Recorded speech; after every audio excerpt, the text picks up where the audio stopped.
At 7'6", Yao Ming is the tallest basketball player in the NBA, arguably one of the tallest human beings, way taller than the average. Now, we wouldn't expect the tallest humans to be much taller than that because, well, that wouldn't be normal. Now, that's the perception at least. So, a question. How does psychology affect our perception of events that aren't bound by normal distribution, such as the situation in which we currently find ourselves, a full-blown financial meltdown? Hi, I'm Jonathan Dietrich with the Corporate Executive Board. We're an advisory company that provides decision support, guidance, and outside perspective for business executives. Our goal is to make them more effective at their jobs. And in the next 3 minutes, our hope is to make you more effective too.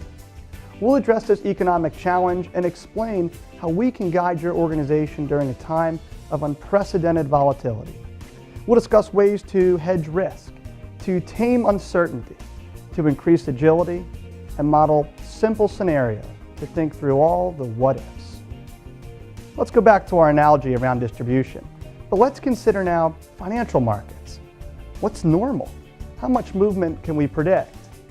Very little, next to none. Financial market activity doesn't fall under a normal distribution. So managers are typically caught off guard when economic shocks or rapid changes occur because the event is completely unanticipated. It's outside the norm. Managers perceive financial upsets as a shock, an outlier. But such thinking is misleading, even fatal, and undermines strategic planning.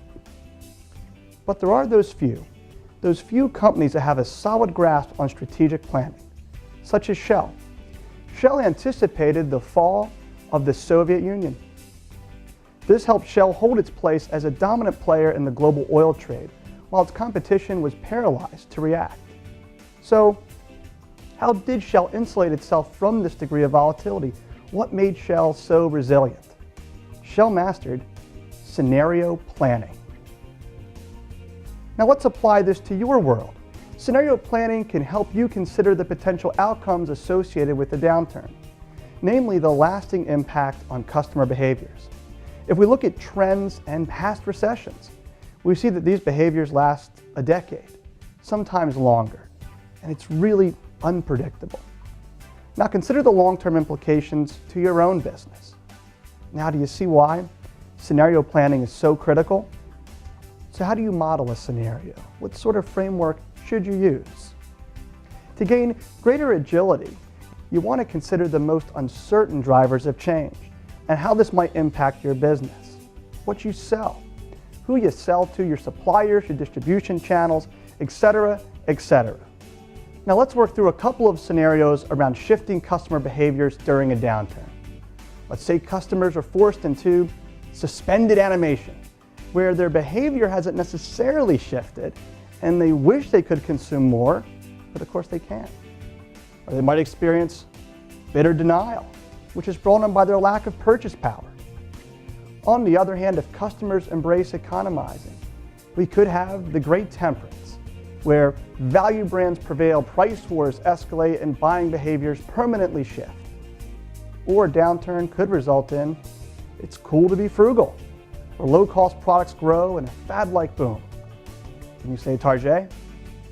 Remember, you can't predict the future. Well, at least not today. But you can hedge risk more effectively by considering potential outcomes, and that's why scenario planning should be a part of your business strategy. Thanks for listening. If you'd like more information, please visit us online. There you'll find additional resources, tools, and content from global leaders like Shell. And stay tuned for our upcoming research on engaging employees in the worst of times. Until then, I'm Jonathan Dietrich.